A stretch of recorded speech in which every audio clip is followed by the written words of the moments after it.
पेटरवार में 8 लाभुकों को मिला रोजगार का तोहफा। बांटे गए बॉयलर, चूजे और उपकरण। ग्रामीण क्षेत्रों में बेरोजगारी दूर कर पलायन रोकने के उद्देश्य से झारखंड सरकार लगातार योजनाएं चला रही है ताकि ग्रामीण अपने पैरों पर खड़े हो सके। इसी कड़ी में बेरमो अनुमंडल अंतर्गत पेटरवार प्रखंड के कोह पंचायत के जाराडी में पशुपालन विभाग द्वारा 8 लाभुकों के बीच बॉयलर चूजे का वितरण किया गया।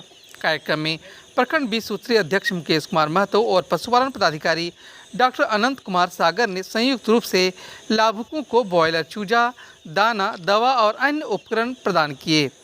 प्रत्येक लाभुक को लगभग 67,000 रुपये मूल्य का सामान का वितरण किया गया। कार्यक्रम को संबोधित करते हुए मुकेश कुमार महतो ने कहा कि यह योजना सरकार की महत्वाकांक्षी पहल है जिसके माध्यम से लोग स्वरोजगार प्राप्त कर आत्मनिर्भर बन सकते हैं। सबसे पहले तो आपके चैनल को धन्यवाद, क्योंकि झारखंड सरकार के द्वारा और झारखंड के माननीय मुख्यमंत्री श्री हेमंत सोरेन जी के नेतृत्व में पूरे झारखंड में मुख्यमंत्री पशुधन विकास योजना के तहत सभी राज्य के सभी जिले, सभी प्रखंड जहां पर इसकी जो आवश्यकता है, लोग जहां पर मुख्यमंत्री पशुधन विकास योजना के तहत अभी हम लोग पेटरवार प्रखंड के जाराडी गांव में टोटल 8 लोगों को, 8 लाभों को 75% अनुदान पर हम लोग आज मुर्गी का बॉयलर चूजा वितरण किए हैं। इसकी लागत क्या हो?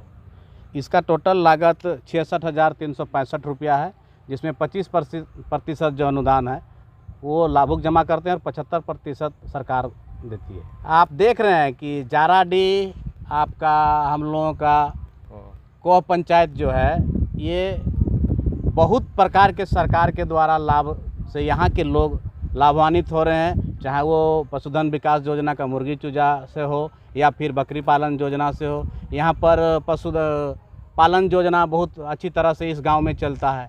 ये बहुत सारी योजनाएं यहाँ पर आई हैं सरकार के द्वारा, माननीय मुख्यमंत्री के द्वारा बहुत सारी योजनाएं यहाँ पर उतारा गया है इस गांव में। और बताइए, तो आप सबसे पहले जान जाइए कि जो भी दीदी को चूजा दिया जाता है, सबसे पहले उसको ट्रेनिंग दी जाती है। वो ट्रेनिंग के साथ साथ उन लोगों को बताया जाता है कि किस तरह से अगर बीमार हो चूजा तो उसको कैसे, किस दवा किस समय पर देना चाहिए, कि क्या वैक्सीन पड़ना चाहिए, वो दिया जाता है। साथ ही साथ सुपरवाइज़र रहते हैं, सुपरवाइज़र लोगों को इसकी पूरी अच्छी तरह से ट्रेनिंग दिया जाता है। साथ ही साथ हमारा पोल्ट्री सहकारी समिति के जो डॉक्टर हैं वो हमेशा उपलब्ध रहते हैं। पशु चिकित्सक हमारे हैं वो हमेशा उपलब्ध रहते हैं, क्योंकि आजकल टेलीफोनिक ज़माना है। टेलीफोन से जिस तरह का होता है वीडियो बना के लोगों को दिखाते हैं, इस तरह का बीमारी होता है, उसका इलाज ऐसे ही किया जाता है। देखिए, मुर्गा पालने से बीमारी नहीं फैलती है, और अगर बीमारी फैलती है तो उस शेड तक ही सीमित रहता है, बशर्ते अगर बीमार मुर्गे को इधर उधर ना फेंका जाए तो। और अगर बीमार पड़ता है तो सबसे फर्स्ट में तो आपके नज़दीक में प्रखंड में पशु चिकित्सालय है, वहाँ संपर्क करें। वहाँ से हम हमेशा उपलब्ध रहते हैं, और नहीं भी हैं तो अगर किसी कारण से इधर उधर गए हैं तो हमारा एम्बुलेंस सेवा 1962 हमेशा 24 घंटा रनवे में है। आप कभी भी कॉल कीजिए, वो आके आपके सेवा को देखभाल करेगा। उसके ऊपर अगर होगा तो मुझे आना पड़ेगा, तो मैं आने को तैयार बैठा रहता हूँ। ये सारे लोग के लिए है, लेकिन इसमें 2 तरह के अनुदान मिलते हैं सरकार के द्वारा। ये मुख्यमंत्री पशुधन विकास योजना के तहत जितनी भी योजना चल रही है उसमें 2 तरह के सब्सिडी मिलते हैं। एक 90% का मिलता है, एक 70% मिलता है, 75% मिलता है। 90% मिलता है ST SC अनुसूचित जाति, अनुसूचित जनजाति, असहाय विधवा महिला, निसंपत्ति दंपति और विकलांग को 90% हम लोग देते हैं। बाकी जितने भी लोग हैं सभी को 75% देते हैं। चूजा बांटने के बाद या बकरी बांटने के बाद क्या आप लोग भ्रमण कर करके उसका देखते हैं कि वो किस तरह से है कि नहीं है, क्या किया किसान? बीच बीच में तो हम लोग टेलीफोनिक भी बात करते हैं कि है कि नहीं। अगर है तो रेंडमाइज किसी के यहाँ जाके ज़रूर देख लेते हैं। सबके यहाँ जाना पॉसिबल नहीं हो पाता है। मैंने समय समय पर हाँ, अगर उस क्षेत्र से दौरा कर रहे हैं तो उसको फ़ोन करके वहाँ ज़रूर जाते हैं।